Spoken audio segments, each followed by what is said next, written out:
আসসালামু আলাইকুম বন্ধুরা, কেমন আছেন আপনারা? আশা করি সবাই ভালো আছেন। আলহামদুলিল্লাহ আমিও ভালো আছি। আবার একটি নতুন ভিডিও নিয়ে আপনাদের সঙ্গে চলে এসেছি মিজানুর রহমান আজারির ওয়াজ। আপনারা যারা যারা মিজানুর রহমান আজারির ওয়াজ শুনতে ভালোবাসেন তারা ফুল ভিডিওটি দেখতে থাকেন, আশা করি ভালো লাগবে। আসসালামু আলাইকুম ওয়া রাহমাতুল্লাহি ওয়া বারাকাতুহু। আউযু বিল্লাহি মিনাশ শাইতানির রাজীম। বিসমিল্লাহির রহমানির রহিম। নাহমাদুহু ওয়া নুসাল্লি আলা রাসূলিহিল কারীম। আম্মা বা'দু ফাআউযু বিল্লাহি মিনাশ শাইতানির রাজীম। বিসমিল্লাহির রহমানির রহিম। ইয়াসিন ওয়াল কুরআনিল হাকীম ইন্নাকা লামিনাল মুরসালিন আলা সিরাতিল মুস্তাকিম। সাদাকাল্লাহুল আযীম। রব্বি ইশরাহ লি সাদরি ওয়া ইয়াসসির লি আমরি ওয়াহলুল উকদাতাম মিন লিসানি ইয়াফকাহু কওলি। সূরা ইয়াসিনের নাম শুনেছেন না আপনারা সবাই? মুখস্থ আছে না অনেকের? আমরা ছোটবেলা থেকে দেখতাম যে আমাদের দাদিরা, নানিরা, মায়েরা, খালারা ওনারা সূরা ইয়াসিন সকালবেলা পড়তেন, তাদের মুখস্থ ছিল সূরা ইয়াসিন। তো সূরা ইয়াসিন দুইটা পারায় একসাথে করে অবস্থিত, 22 এবং 23 পারা। এটা মাক্কি সূরা, ধারাক্রম অনুসারে এটা কোরআনের 36 নম্বর সূরা। এই সূরাটির আয়াত সংখ্যা মোট 83। এই সূরার অনেক ফজিলত আছে, কিন্তু ফজিলতগুলো বেশিরভাগ দুর্বল সনদের। একটা শুধু হাসান পর্যায়ের হাদিস পাওয়া যায়, বাকি সব দুর্বল। তো দুর্বল হলেও সমস্যা নাই, ফজিলতের ক্ষেত্রে দুর্বল হাদিস গ্রহণ করা যায়। কি কি আছে? এক হাদিসে সুনানে তিরমিজির বর্ণনায় রাসূল সাল্লাল্লাহু আলাইহি ওয়াসাল্লাম বলেছেন, ইন্না লিকুল্লি শাইআন কলবান ওয়া কলবুল কুরআনি ইয়াসিন। সব জিনিসের হৃদয় আছে, আর কোরআনের হৃদয়ের নাম হচ্ছে সূরা ইয়াসিন। যে ব্যক্তি একবার সূরা ইয়াসিন পড়ে সে 10 বার পুরো কোরআন পড়ার সওয়াব পেয়ে যাবে। এটা একটা ফাজিলাত। আচ্ছা, আরেক ফাজিলাতে আছে, রাসূল সাল্লাল্লাহু আলাইহি ওয়াসাল্লাম বলেছেন, ইকরাউ সূরাতা ইয়াসিন আলা মাউতাকুম। তোমাদের মুমূর্ষদের সামনে বসে সূরা ইয়াসিন পড়ো। মৃত্যু পথযাত্রী এখনই মারা যাবে, অসুস্থ হয়ে পড়ে আছে, তাদের যাতে কষ্ট কম হয়, লাঘব হয়, রাসূল সাল্লাল্লাহু আলাইহি ওয়াসাল্লাম বলেছেন সূরা ইয়াসিন তার সামনে বসে পড়ো। কেন? এটা আমি সামনে বলবো। এগুলো দাঈফ সনদের। হাসান পর্যায়ের একটা মাওকুফ হাদিস আছে, ইবনে আব্বাস রাদিয়াল্লাহু তাআলা আনহু বলতেন যে ব্যক্তি মান ক্বারা ইয়াসিন হিনা ইউসবিহু, সকালবেলা যদি কেউ সূরা ইয়াসিন পড়ে তাহলে সারা দিনের সব কাজগুলো আল্লাহ তার জন্য সহজ করে দেয়। আবার রাতে যদি কেউ সূরা ইয়াসিন পড়ে সারা রাতের সব কাজ তার জন্য আল্লাহ তাআলা সহজ করে দেয়। এবং ইবনু কাসির ওনার তাফসির মিন তাজরিবাতিহি, মানে তার এক্সপেরিয়েন্স থেকে, কোনো হাদিস দলিল না, ওনার অভিজ্ঞতা থেকে বলেছেন যে আমি যখনই কোনো বিপদে পড়েছি সূরা ইয়াসিন তেলাওয়াত করার পর আল্লাহ তাআলা ওই কাজটা আমার জন্য সহজ করে দিয়েছেন। তো এখন সূরা ইয়াসিন বেশি বেশি তেলাওয়াত করবেন তো নাকি? মাশাআল্লাহ, ঠিক আছে। মাক্কি সূরাগুলোর মূল প্রতিপাদ্য বিষয় হচ্ছে তাওহীদ, রিসালাত, আখিরাত। মাক্কি সূরাগুলো সাধারণত তাওহীদ, রিসালাত এবং আখিরাত নিয়ে কথা বলে। সূরা ইয়াসিনও তার ব্যতিক্রম নয়। এই সূরারও মূল কথা তাওহীদ, রিসালাত এবং আখিরাত। বিশেষ করে পুনরুত্থান, পুনরুজ্জীবন, the concept of resurrection, life after death, মৃত্যুর পরে যে আবার আমরা জাগবো ঘুম থেকে, আবার জীবন হবে, আবার বিচার হবে, এটা বিশ্বাস হয় আপনাদের? হ্যাঁ, মক্কার লোকদের বিশ্বাস হতো না। তারা অবাক হয়ে শুনতো রাসূল সাল্লাল্লাহু আলাইহি ওয়াসাল্লামের কাছ থেকে যে বলে কি, আমরা মরে যাব, পচে যাব, গলে যাব, জীর্ণ শীর্ণ হয়ে যাব, আমাদের হাড্ডি খুঁজে পাওয়া যাবে না, অস্তিত্ব পাওয়া যাবে না, আবার আমরা নাকি জীবিত হব, আবার নাকি উঠবো, আবার বিচার, আবার কি কি বলে মুহাম্মদ। তারা মিলাতেই পারতো না এটা। তো এই জন্য তাদের কাছে দ্য কনসেপ্ট অফ আখিরা, life after death, specially the concept of রেসারেকশনটাকে ক্লিয়ার করার জন্য আল্লাহ তাআলা এই সূরাটা নাযিল করেছেন। তাহলে এই সূরার সেন্ট্রাল থিম, মূল প্রতিপাদ্য বিষয় হচ্ছে পুনরুজ্জীবন বা পুনরুত্থান, মানে আবার যে আমরা পুনরায় উঠবো। বিশ্বাস হয় আপনাদের? হ্যাঁ, এটা কিন্তু মহাসত্য, বিশ্বাস রাখতে হবে আমাদের যে না, মরে গেলে সাময়িক দেখা যায় পচে যায়, কিন্তু আবার আমরা উঠবো। এবং এজন্যই মুমূর্ষু ব্যক্তির সামনে সূরা ইয়াসিন পড়তে বলা হয়েছে। আপনি যখন সূরা ইয়াসিন পড়বেন তার সামনে কাইন্ড অফ আপনি তাকে বোঝাতে যাচ্ছেন যে আপনি প্রকৃতপক্ষে মারা যাচ্ছেন না, এটা আপনার জীবনের পূর্ণ সমাপ্তি নয়, বরং এটা এই নশ্বর দুনিয়া থেকে আপনার অস্তিত্বের সাময়িক একটা বিদায়।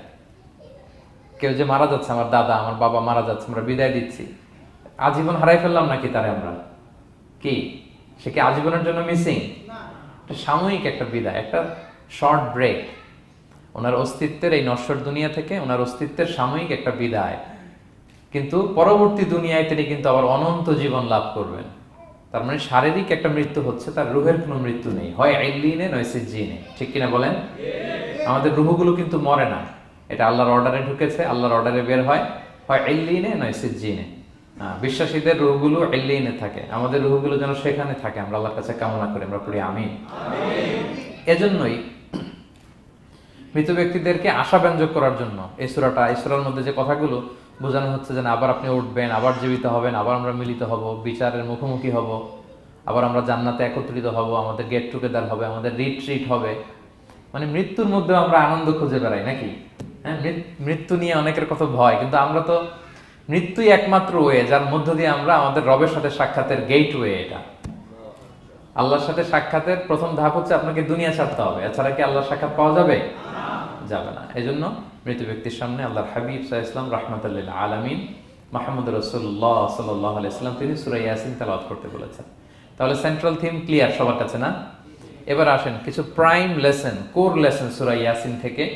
আমি সম্ভবত গত বছর আমার ভেরিফাইড ফেসবুক পেজ থেকে আমি 4টা লাইভ সিরিজ করেছি 4 ঘন্টার সূরা ইয়াসিনের উপর। আপনারা শুনবেন এগুলো, খুবই ওয়েল ডকুমেন্টেড ম্যানারে একাডেমিক ওয়েতে আলোচনা করেছি। যাদের সময় আছে শুনবেন এই লাইভগুলো।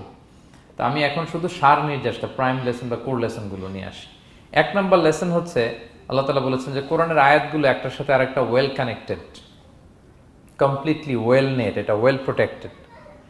ওয়ান ডাজন্ট বলে differ the other or contradict the other.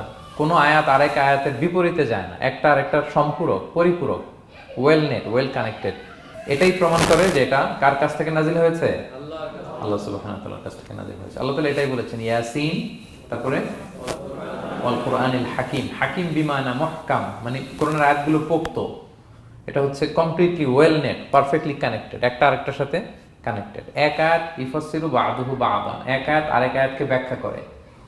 অনেক কথা কোরআনের এক জায়গায় সংক্ষেপে বলা হয়েছে, আরেক জায়গায় বিস্তারিত, এক জায়গায় ছোট করে আরেক জায়গায় বড় করে। কোনো আয়াত আরেক আয়াতের সাথে কন্ট্রাডিক্ট করে না। আল্লাহ তাআলা বলছেন আফালা ইয়াতাদাব্বারুনাল কুরআন ওয়ালাউ কানা মিন ইনদি গায়রিল্লাহি লাওয়াজাদু ফীহি ইখতিলাফান কাসীরা। তারা কি কোরআন নিয়ে গবেষণা করবে না? এই কোরআন যদি আল্লাহ ছাড়া অন্য কারো কাছ থেকে নাজিল হতো তাহলে তারা কোরআনের মধ্যে অনেক বিরোধ দেখতে পেত, পরস্পর বিরোধ, অনেক বিরোধ দেখতে পেত। কিন্তু কোরআনের ভেতরে এই পুরো 30 পারায় কোথাও কি এক আয়াতের সাথে আরেক আয়াতের কন্ট্রাডিকশন আছে? কোনো বিরোধ আছে বলেন? না, এটা ওয়েল নেট, ওয়েল কানেক্টেড। অন্য আয়াতে আল্লাহ বলছেন লা ইয়াতিহিল বাতিলু মিন বাইনি ইয়াদাইহি ওয়ালা মিন খালফি। সামনে থেকে পেছন থেকে কোরআনে কোনো বাতিল অনুপ্রবেশ করতে পারে না, কারণ তানজিলুম মিন হাকিমিন হামিদ, এটা প্রজ্ঞাময় প্রশংসিত আল্লাহর পক্ষ থেকে এটা প্রোটেক্টেড একটা কিতাব নাজিল হয়েছে। ফলে এটা কিয়ামত পর্যন্ত প্রোটেক্টেড থাকবে। এক আয়াত আরেক আয়াতের ব্যাখ্যা করে দেয়, এটা হচ্ছে একটা ব্যাখ্যা। আবার আল কোরআনিল হাকিম মানে হচ্ছে বিজ্ঞানময় কোরআন। কোরআনের মধ্যে অনেক বিজ্ঞানের কথাও আছে। শুধু বিজ্ঞান নিয়ে কি আছে, প্রায় 1.5 ঘন্টার লেকচার আছে আমার। Scientific indications of the holy Quran, cosmic symbols, natural phenomena, cosmology, embryology, morphology, blah blah blah, অনেক কিছু।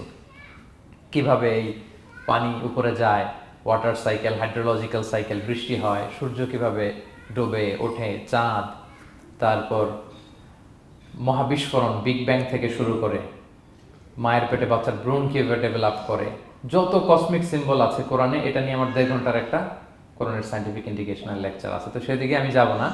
তো আল কোরআনুল হাকিমের 2টা ব্যাখ্যা হয়। এক হচ্ছে মুহকাম, মানে কোরআনের আয়াতগুলো প্রোটেক্টেড, কানেক্টেড। আরেকটা হচ্ছে কোরআনের আয়াতগুলো বিজ্ঞানসম্মত, বিজ্ঞানের সাথেও কন্ট্রাডিকশন করে না। কিছু যদি অমিল থাকে বিজ্ঞানের অপেক্ষা করা উচিত। বিজ্ঞান সামনে আরো শিখবে, আরো জানবে, আরো ডেভেলপ হবে, তখন বারবার বিজ্ঞানের মাথা কোরআনের দিকে নিচু হয়ে আসবে। ঠিক কিনা বলেন? যত দিন যায় সহজ হয় কোরআন বোঝা আমাদের জন্য। বিজ্ঞানের আবিষ্কারের কারণে কোরআন বোঝা সহজ হয় এবং মিলে যাচ্ছে সবকিছু। তাহলে এটা হচ্ছে 1 নম্বর লেসন সূরা ইয়াসিন থেকে, যে কোরআনের সব ভার্সেস গুলা আর পারফেক্টলি কানেক্টেড, ইন্টারকানেক্টেড। 1 নম্বর। 2 নম্বর হচ্ছে সূরা ইয়াসিনের 10 নম্বর আয়াতে আল্লাহ তাআলা বলেছেন ওয়াসাওয়াউনা আলাইহিম আনযারতাহুম আম লাম তুনজিরহুম লা ইউমিনুন। হে নবী, আপনি তাদেরকে ওয়ার্নিং দেন আর না দেন সমান সমান, কাজ হবে না। এর কারণ হচ্ছে জেনে বুঝে যদি কেউ সত্যকে প্রত্যাখ্যান করে তার অন্তরে আল্লাহ মোহর মেরে দেন। জেনে বুঝে সত্যকে প্রত্যাখ্যান করলে, আমি বুঝি নাই, আমি শুনি নাই, আমি জানি নাই, এটা আল্লাহ মাফ করবে। আমি কনভিন্স হই না, এই জন্য মানতেছি না, কিন্তু আমি জানি এটা সত্য, এরপরেও যদি সত্যটা গ্রহণ না করি তাহলে কার মুক্তি আছে বলেন তো? না, তাহলে এর মুক্তি নেই। এজন্য যারা সত্যান্বেষী তাদেরকে আল্লাহ পছন্দ করেন। ভুল করে না এরকম কোনো মানুষ নাই পৃথিবীতে। সবাই আমরা ভুল করি, সবার ভুল হয়, এটাতে কোনো অসুবিধা নেই। কিন্তু জেনে আমি সত্যকে মানবো না, এটা আল্লাহ কখনো মেনে নেয় না।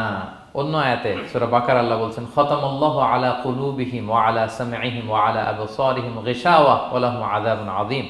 যারা জেনে বুঝে সত্যকে মানে না, নেগলেক্ট করে, তাদের অন্তরে আল্লাহ সিল গালা মেরে দিয়েছেন, কর্ণকুহরে ছিপি ঢুকিয়ে দিয়েছেন, চোখের সামনে পর্দা, আর কিছু দেখে না। কারণ ওরা সত্যটা মানতে চায়, নিয়তি করে ফেলছে যে আমি মানবো না। কেউ যদি নিয়ত করে ফেলে যে আমি বুঝবো না, যত বুঝাক তারা বোঝানো যাবে। আমরা বাংলা একটা কথা বলি না যে ঘুমিয়ে থাকলে তাকে জাগানো সহজ, কিন্তু ঘুমের ভান ধরে আছে, ওরা তো ধাক্কা মারতেছি, টানতেছি, ওকে উঠবে ঘুম থেকে না। এটার উদাহরণ দেখেন আবু জাহেল আর ওমরে ফারুক রাদিয়াল্লাহু তাআলা আনহু, দুইজনই ইসলামের শত্রু ছিল, ইসলাম বিরোধী ছিল। কিন্তু ওমরে ফারুক রাদিয়াল্লাহু তাআলা আনহু ছিলেন সত্যান্বেষী, সত্য শুনলেই মানতেন। কিন্তু আবু জাহেল ছিল তার বিপরীত, সে ছিল গোড়া, অহংকারী, ইগোইস্টিক সমস্যা ছিল তার।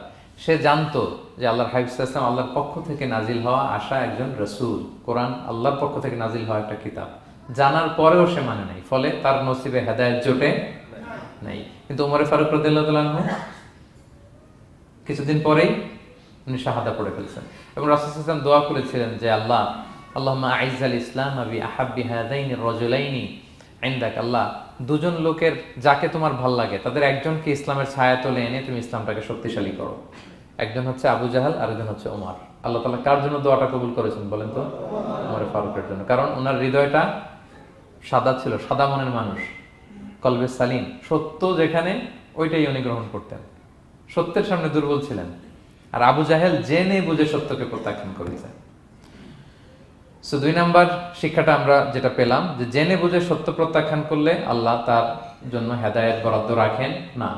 এজন্য আমরা আমাদের বাকি জীবনটুকু আমরা এই মেন্টালিটি, মাইন্ডসেট যেন আমাদের থাকে যে সত্য দেখলেই আমরা মানবো, যেখানেই সত্য ওইটাই আমি গ্রহণ করবো। কি বলেন? এটা যদি আমার বিরুদ্ধে যায়, আমার দলের বিরুদ্ধে গেলে, বাবার বিরুদ্ধে গেলে, মানতেই হবে আমাকে। সত্য যেখানে আছে ওখানেই আমাদেরকে ছুটে যেতে হবে। দুটো চলে গেল। 3 নাম্বার হচ্ছে আমরা পৃথিবীতে যা করি, আমরা অনেক সময় মনে করি যে দরজা বন্ধ করে দিলে, সুইচটা অফ করে দিলে আর বুঝি কেউ দেখে না। তা আসলে আমরা আসমানি বিশেষ নজরদারির ভেতরে আছি, এটা আমরা ভুলে যাই। যে সবার চোখ ফাঁকি দেয়া গেল, একজনের চোখ ফাঁকি দেয়া যায় না। তিনি কে বলেন তো? লা তুদরিকুল আবসার ওয়া হুয়া ইউদরিকুল আবসার ওয়া হুয়াল লাতীফুল খাবীর। কেউ তারে দেখে না, কিন্তু তিনি সবাইকে দেখে। কোন চোখ তাকে দেখে না, কিন্তু তিনি সব চোখগুলোকে দেখে। তাহলে 3 নম্বর লেসন হচ্ছে everything is recorded in a well documented man. আমরা যা বলি, যা করি, যা লিখি, সবকিছু রেকর্ড করা হচ্ছে। কিন্তু সেদিন আপনি দেখবেন, ভালো করলেও দেখবেন, খারাপ করলেও আপনি দেখবেন। তার মানে সবকিছু লিপিবদ্ধ হচ্ছে, সংরক্ষিত হচ্ছে। এটা আল্লাহ কোথায় বলেছেন? সূরা ইয়াসিনের 12 নম্বর আয়াত। আল্লাহ বলেন নাকতুবু মা কদ্দামু ওয়া আসারহুম, তারা যা আমল করেছে আমি লিখে রাখি। ওয়া আসারহুম, এবং যা তারা দুনিয়ার জন্য রেখে গিয়েছে তাও লিখে রাখি। মানে এনি অ্যাকশন দে লেফট বিহাইন্ড, এনি ইফেক্ট দে লেফট বিহাইন্ড। এটা সাদাকায়ে জারিয়া বা গুনায়ে জারিয়া। সাদাকায়ে জারিয়া হচ্ছে আপনি একটা ভালো কাজ করছেন, ধরেন যে দ্বীনি জ্ঞান শিক্ষা দিচ্ছেন। আমি সূরা ফাতিহা শিক্ষা দিলাম আপনাদেরকে, তো আপনারা এটা দিয়ে আজীবন নামাজ পড়তেছেন, আপনার সওয়াব তো আপনি পাবেনই, কিন্তু ওই যে আমি শিক্ষা দিলাম একটা পার্সেন্টেজ সওয়াব আজীবন আমার আমল নামে আসবে।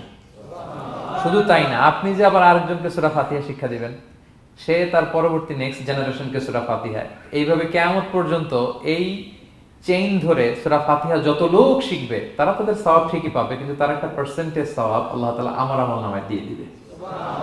এটাকে বলে আসার। ওয়া নাকতুবু মা কদ্দামু, নিজে যে আমল করলাম আল্লাহ বলে এটাও লিখে রাখছি। ওয়া আসারহুম, any effect you left behind in this দুনিয়া, যেটা আপনি রেখে গেছেন এটাও আল্লাহ লিখে রাখবে। এবং অকুল্লা শাইইন আহসাইনাহু ফি ইমামিন মুবিন, আল্লাহ বলেন সবকিছু একটা নথির ভেতরে নথিবদ্ধ করে। নথি চিনেন তো না? ডায়েরি। তারপর আমাদের বাংলাদেশে তো যে আগে হাল খাতা করতো না, টালি খাতা বিশাল বড় বড়, এখন আছে কিনা, বিশেষ করে মুদির দোকানে দেখা যায় বড় মোটা মোটা ধপাস করে সে টেবিলের উপর ফেলে, তারপর আপনার নাম দেখে বের করে আপনার কত বাকি, কত দিতে হবে। এই যে টালি খাতা, হ্যাঁ, এই নথি করে রাখছে আল্লাহ তাআলা আমাদের সবকিছু যা করলাম, যেটার ইফেক্ট দুনিয়াতে আমি রেখে গেলাম। এবং অন্য আয়াতে আল্লাহ তাআলা বলছেন মা ইয়ালফিযু মিন কাওলিন ইল্লা লাদাইহি রাকীবুন আতীদ, আমি মুখ দিয়ে যা উচ্চারণ করি সব আল্লাহ তাআলা একজন পর্যবেক্ষক ফেরেশতার মাধ্যমে তুলে রাখেন, সব আপনি দেখতে পাবেন। শুধু তাই না, এখানে একটা স্পেশাল লকেট রেখেছেন আল্লাহ। আল্লাহ বলেন ওয়াকুল্লা ইনসানিন আলজামনাহু তায়রাহু ফি উনুকিহি ওয়া নুখরিজু লাহু ইয়াওমাল কিয়ামাতি কিতাবান ইয়ালকাহু মানশুরা। প্রত্যেকের গ্রীবালগ্নে আমি একটা স্পেশাল সিম কার্ডের মতো রেখেছি, যা বলো এখানে রেকর্ড হয়ে আছে, কিয়ামতের দিন আমি সব বের করে দিব। তাহলে পালানোর জায়গা আছে? That means we are under surveillance, হ্যাঁ, 24/7 আল্লাহ তাআলা মনিটর করছেন, এবং এই বিশেষ আসমানি নজরদারি থেকে আমরা কেউই মুক্ত না। তাইলে লাইট বন্ধ করে দিলেন, দরজা আটকায় দিলেন, কেউ দেখে না, না? কেউ যেটা দেখে না সেটা দেখেন কে? আচ্ছা, তিনটা জেনে গেলেন। 4 নম্বরে হচ্ছে পৃথিবীতে সব নবীরা এক মিশন এবং ভিশন নিয়ে এসেছে। সব নবীরা লা ইলাহার দাওয়াত দিয়েছে, তাই না?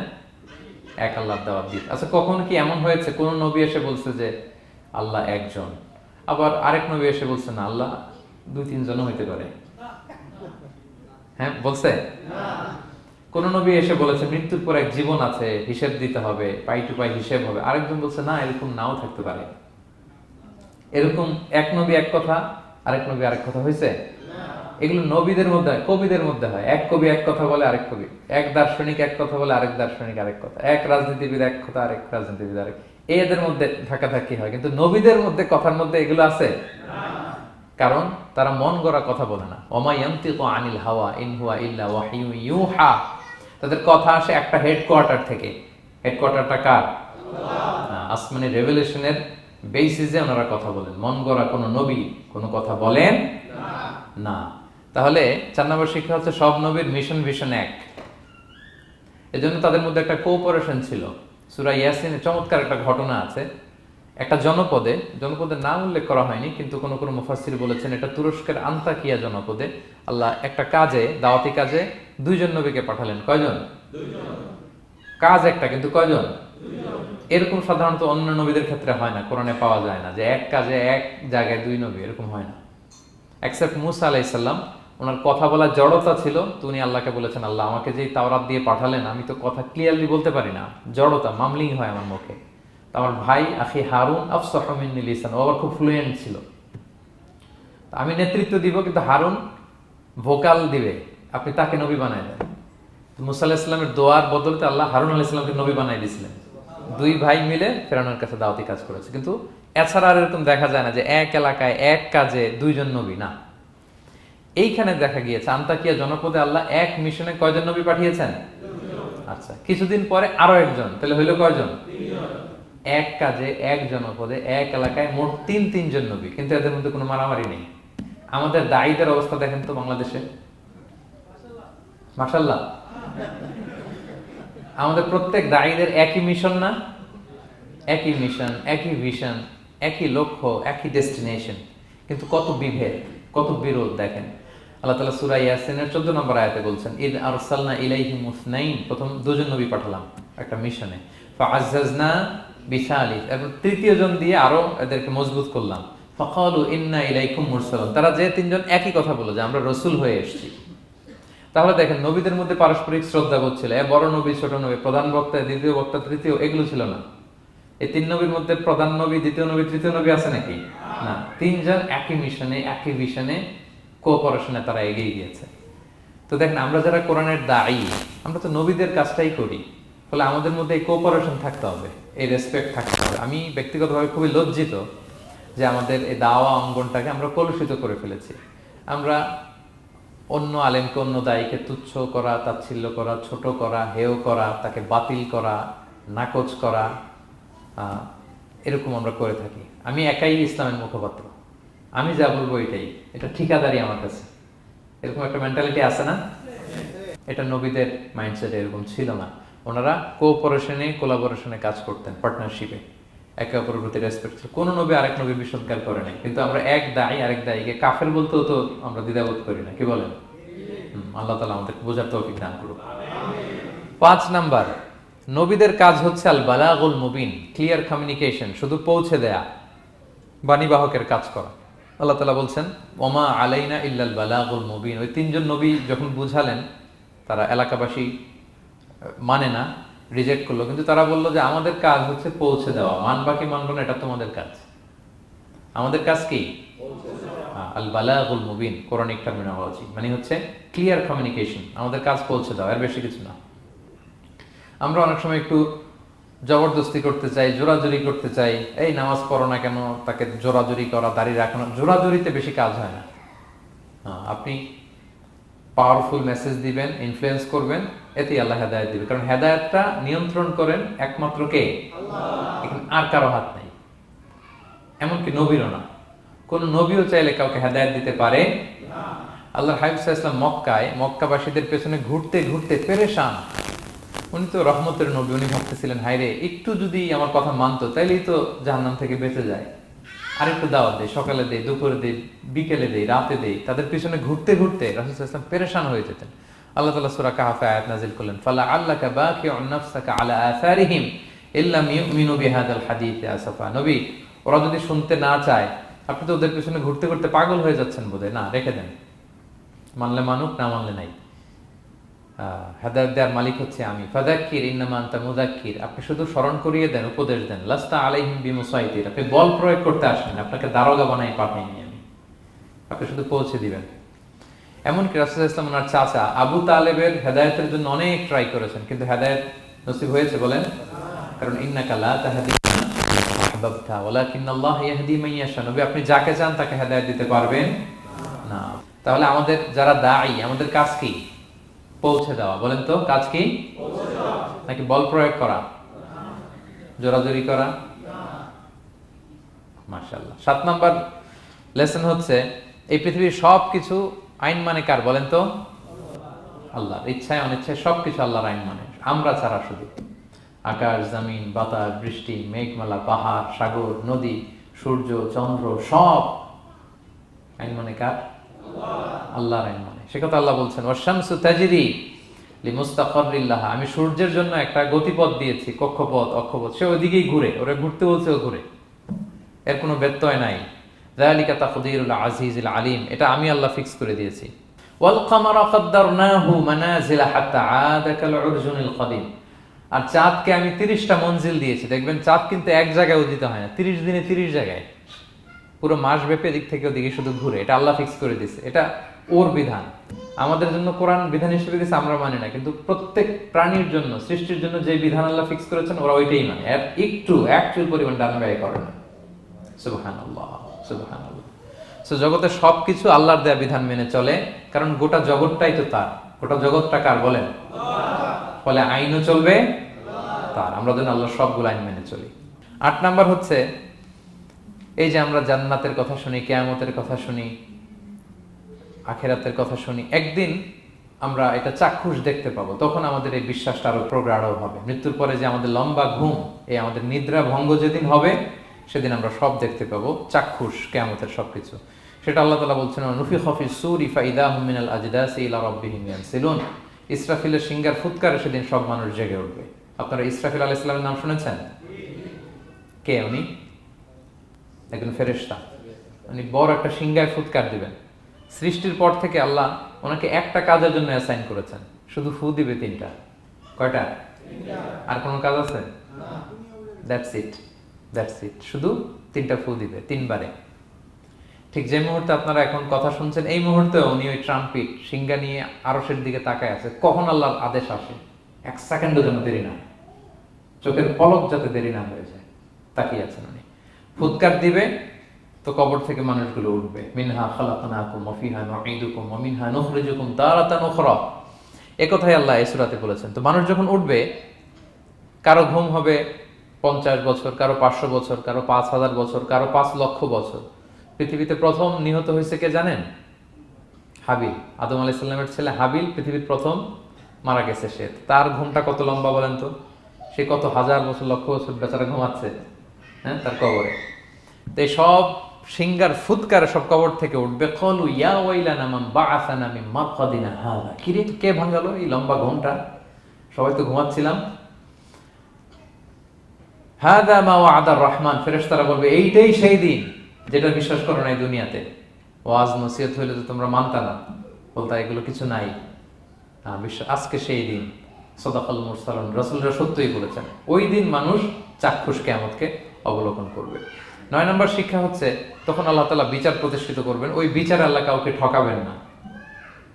বলেন তো, আল্লাহর বিচারে কোনো পার্সিয়ালিটি আছে? কোনো ঘুষ দেওয়ার সিস্টেম? স্বজনপ্রীতি আছে না? এই কথা আল্লাহ বলেছেন সূরা ইয়াসিনের 54 নম্বর আয়াতে, ফাল ইয়াউমা লা তুযলামু নাফসুন শাই, কোনো জুলুম হবে না, ওয়া তুজজাউনা ইল্লা মা কুনতুম তা'মালুন, যে যা করেছে ওইটারই প্রতিদান পাবে। এমন না যে আপনি করছিলেন খুব ভালো কিন্তু আপনি পান নাই, এটা হবে না। যার যে রিওয়ার্ড পাওয়ার কথা ওইটাই পাবেন, কারণ আল্লাহ জুলুম করেন না। ওমা আনা বিযাল্লামিন লিল আবিদ, আল্লাহ বলে আমি আমার বান্দার প্রতি বিন্দু পরিমাণ জুলুম করি না। ওয়া নাদউল মাওয়াজিনাল কিসতা লিয়াউমিল কিয়ামা ফালা তুযলামু নাফসুন শাইআ, সেদিন আমি ন্যায় বিচারের মানদণ্ড স্থাপন করব, ওখানে একটা চুল ফেললেও এটা ওজন হয়। ফামান ইয়ামাল মিসকালা যাররাতিন খায়রান ইয়ারা ওয়া মান ইয়ামাল মিসকালা যাররাতিন শাররান ইয়ারা, অনুপরিমাণ ভালো করলে ভালো পাবেন। এই যে সে লিল্লাহি তাকবীর বলছে, সওয়াব হইছে না?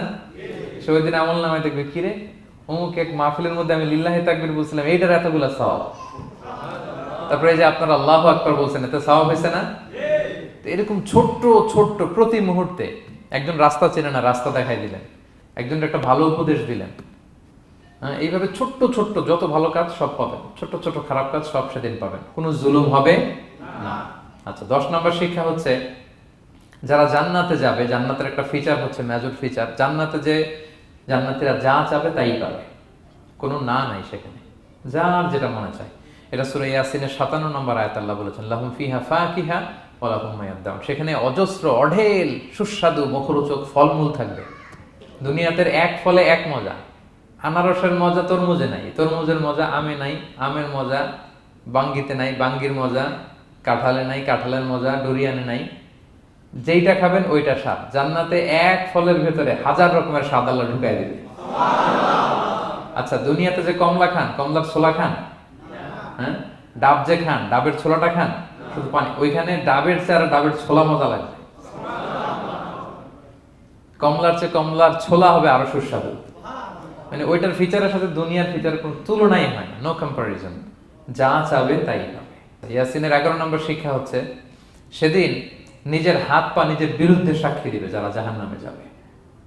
কারণ জাহান্নামীরা বলবে না আল্লাহ করি নাই, তোমার ফেরেশতারা ভুলে লিখছে, আল্লাহ আরেকজনের আমলনামা আমার দিয়ে দিছে, এই অনেক ধরনের অজুহাত। তখন আল্লাহ তাআলা তার মুখটাকে সিলগালা করে দিবেন। ফাল ইয়াউমা নাখতিমু আলা আফওয়াহিহিম ওয়া তুকাল্লিমুনা আইদিহিম ওয়া তাশহাদু আরজুলুহুম বিমা কানু ইয়াকসিবুন। আল্লাহ বলে তোমার মুখ আমি সিলগালা করে দিলাম, হাত কথা বলবে, তখন পা সাক্ষী দিবে কোথায় যে এই পাপটা করছেন। আপনি অবাক হন, কি রে, এই হাতে তো কত আংটি পরলাম, এরপর কত লোশন মাখলাম, হ্যাঁ, কত সুন্দর বডি ওয়াশ দিয়ে হাতটাকে ক্লিন রাখলাম, তারপর হাতের মধ্যে গ্লাভস পরলাম, হাত পা কত যত্ন আমি নিলাম, এই হাত পা আমার বিরুদ্ধে কথা বলে। রাগে মানুষ বলবে ওয়াকালু লিজুলুদিহিম লিমা শাহিদতুম আলাইনা, কি রে আমার বিরুদ্ধে কথা বলিস কেন? তো হাত পা বলবে ক্বালু আনতাকানাল্লাহ আল্লাযী আনতাকা কুল্লা শাই, ওই আল্লাহ আজকে আমাকে কথা বলার সুযোগ দিয়েছে, যে আল্লাহ চাইলে যে কাউকে যে কোনো সৃষ্টিকে কথা বলার সুযোগ দিয়ে থাকে। পাথরকে আল্লাহ জবান দিতে পারেন, দিয়েছেন। রাসূল সাল্লাল্লাহু আলাইহি ওয়াসাল্লাম মক্কার শিয়াবের মধ্য দিয়ে যখন হাঁটতেন, অনেক পাথর রাসূল সাল্লাল্লাহু আলাইহি ওয়াসাল্লামকে সালাম দিয়ে বলেছেন, আসসালামু আলাইকা ইয়া নবী আল্লাহ, হে আল্লাহর নবী আপনাকে সালাম। কে দিয়েছে সালাম? পাথর। মরা খেজুর গাছ কেঁদে উঠেছে নবীর জন্য, তার মানে এগুলোর ভেতরে প্রাণের সঞ্চার করেছেন কে? আল্লাহ। সেদিন হাতের ভেতরে আল্লাহ তাআলা কথার শক্তি দিবেন। আপনার হাত আপনার বিরুদ্ধে, পা বিরুদ্ধে, আপনার বডি আপনার বিরুদ্ধে সাক্ষী দিবে।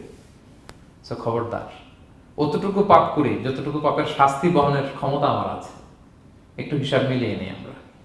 12 নম্বর লেসন হচ্ছে যে আমরা শক্তিশালী হই, ছোট থেকে বড় হই, এরপরে আবার দুর্বল হয়ে যায়। আল্লাহ বলেন ওমান নুআম্মিরহু নুনাক্কিসু ফিল খালকি আফালা ইয়াকিলুন, আমি যখন কারো বয়স বাড়িয়ে দেই তাকে আবার দুর্বল করে দেই। এটাই জীবন চক্র। দেখেন, শৈশব দিয়ে শুরু, তারপর কৈশোর, তারুণ্য, যৌবন। যৌবনের কথা চিন্তা করে তো বেশিরভাগ যুবক কি শক্তি গায় না, যা খায় ওইটাই হজম হয়ে যায়,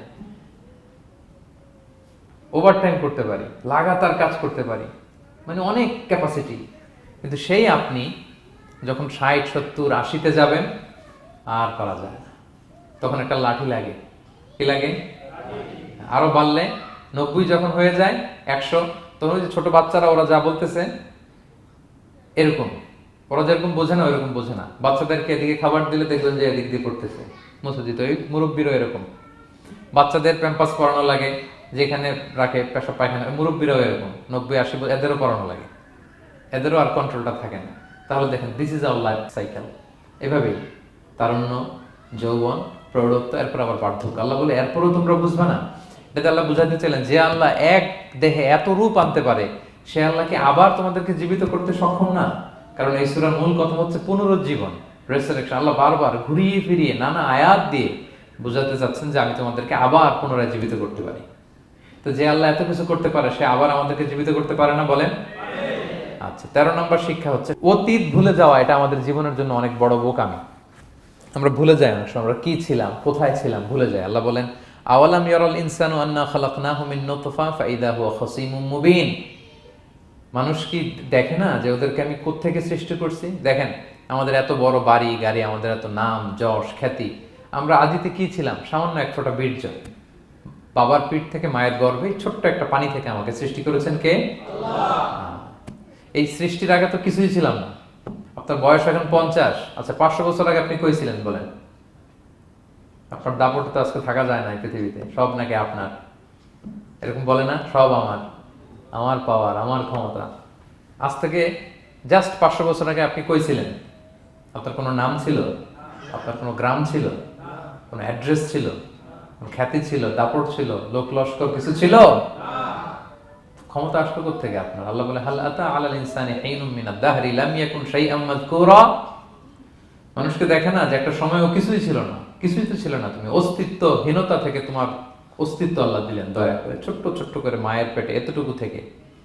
আপনি ওই বিজ্ঞান প্রযুক্তি জাদুঘরে গিয়েছিলাম আগারগাঁওতে, ওখানে মায়ের পেটে যেগুলো বাচ্চাগুলো ডেভেলপ করে নাই তারা রেখে দিয়েছে পানির মধ্যে 1 সপ্তাহ 2 সপ্তাহ 1 মাস 2 মাস 3 মাস এরকম বাচ্চাগুলো ছোট, ওই ব্যাঙ্গাচির মতো ছিলাম আমরা। বর্ষাকালে ব্যাঙের পোনা দেখছেন? জাস্ট লাইক ব্যাঙের পোনা, এত ক্ষুদ্র ছোট্ট আমরা ছিলাম। আল্লাহ বলে তুমি দেখো না তোমার পিছনটা কি ছিল? অতীত। এজন্য অতীত ভুলে যাওয়া যাবে না। 14 নম্বর শিক্ষা হচ্ছে পুনরুত্থান, যেটা আসল শিক্ষা সূরা ইয়াসিনের, মানে মৃত্যু পরবর্তী জীবন। এটা মহাসত্য, এটা হবেই। হ্যাঁ, লম্বা আয়াত, আমি শুধু মূল কথাটা বলি। আস ইবনে ওয়াইল মক্কায় রাসূল সাল্লাল্লাহু আলাইহি ওয়াসাল্লামের কাছে একটা মরা লাশের হাড্ডি, কঙ্কাল থেকে হাড্ডি এনে, এটা 100 বছর আগের হাড্ডি, এরকম হাত দিয়ে গুঁড়া করে এটা পাউডার হয়ে গেছে। রাসূল সাল্লাল্লাহু আলাইহি ওয়াসাল্লামের কাছে এসে ভাবে একটা ফু মারলো, ফু দেওয়ার সাথে সাথে এটা বাতাসে মিলে গেছে। তো বলতেছে মুহাম্মদ, এই যে কঙ্কালের এই পাউডারটা, তুমি বলতেছো এইটারে আল্লাহ জীবিত করবে, এটারে রিকনস্ট্রাক্ট করবে? কি বলো তুমি? What are you talking about? এটাও সম্ভব? আল্লাহ এই কথাটা সূরা ইয়াসিনে তুলে ধরলেন যে দারাবা লানা মাসালান ওয়া নাসিয়া খালকা ক্বালা মান ইউহিল ইযামা ওয়া হিয়া রামীম। এটারে কে আবার জীবিত করবে? এটা তো জীর্ণ শীর্ণ ধুলা বালু পাউডার হয়ে গিয়েছে। আল্লাহ বলেন কুল, নবী আপনি ওয়াইলকে বলেন ইউহিহাল্লাযী আনশাহা আউওয়ালা মাররা, ওই আল্লাহ সৃষ্টি করবেন যে এটারে প্রথমে বানাইছিলেন। এটার তো অস্তিত্ব ছিল না। অস্তিত্বহীন থেকে যখন আল্লাহ বানাইতে পারেন, এটা মরে যাওয়ার পরে তারে আল্লাহ আবারও বানাতে পারবেন। ঠিক কিনা বলেন? আচ্ছা বলেন, কোন জিনিস প্রথমে বানানো সহজ না দ্বিতীয়বার বানানো সহজ? দ্বিতীয়বার, তাই না? তো প্রথমেই যেহেতু আল্লাহ আমাদেরকে বানাই ফেলতে পারছে, মরে গেলে গলে গেলে পচে গেলে দ্বিতীয়বার বানানো কেন জন্য কঠিন হবে? কঠিন হলে তো প্রথমবার হওয়ার কথা ছিল, যেহেতু নমুনা ছিল না। আল্লাহর কাছে কোনো মডেল ডিজাইন ছিল যে এটার আলোকে এটা ছিল? তো সেই আল্লাহ যখন আমাদেরকে বানাই ফেলতে পারছেন প্রথমবার, দ্বিতীয়বার কি তার জন্য কঠিন না সহজ? তখন বিষ্ণু ইসলাম বললেন যে এই পাউডার, তুমি যে কঙ্কালের হাড্ডি ফু দিয়ে বললা, এটাকে আল্লাহ জীবিত করবেন, অনুরূপভাবে তোমাকেও জীবিত করবেন এবং তোমাকে জাহান্নামে নিক্ষেপ করবেন। আল্লাহ জাহান্নাম থেকে আমাদেরকে হেফাজত করুন। সহিহ মুসলিমের হাদিস আল্লাহর হাবিব সাল্লাল্লাহু আলাইহি ওয়াসাল্লাম বলেন ইন্না ফিল ইনসানি আযমান, মানুষের দেহে একটা হাড্ডি কণিকা আছে, লা তাকুলুল আরদু আবাদা, এই হাড্ডি কণিকা জমিন কখনো খেতে পারে না। মানে আমাদেরকে কবর দিয়ে দিলে তো মাটি পুরো লাশটা খেয়ে ফেলে, 50-100 বছর পরে আর কিছুই থাকে না, আসলে আমাদের হাড়গোড়ও থাকে না, ওইটাও পাউডার হয়ে যায়, পোকামাকড় খেয়ে ভ্যানিশ। কিন্তু একটা জিনিস ছাড়া, আমাদের এই যে শির দ্বারা ব্যাকবোন, আমাদের স্পাইনাল কর্ডের একেবারে নিচে ট্রায়াঙ্গেল ছোট্ট একটা হাড্ডি কণিকা আছে, ত্রিভুজ আকৃতির। এটাকে ডাক্তারি ভাষায় বলে কক্সিক্স টেইল বোন, পুচ্ছাস্তি বলে। এই ছোট্ট কণা, এইটা নষ্ট হয় না। আল্লাহ বলে এইটাকে বেইস ধরে আমি কিয়ামতের দিন তোমাদের সবাইকে আবার জীবিত করব। হিন্দুরা যে শ্মশানে লাশ পোড়ায়, সব পুড়ে যায়, কক্সিক্স পুড়ে নয়, ছোট্ট কক্সিক্স কোথা হয় জানেন? গরুর লেজটা যেখান থেকে শুরু হয় ওই জায়গায়, মানে আমাদের শিরদাঁড়ার একেবারে নিচের দিকে ছোট্ট একটা ট্রায়াঙ্গেল হাড্ডি কণিকা আছে, খুবই ছোট ট্রায়াঙ্গেল বোন পার্টিকেল।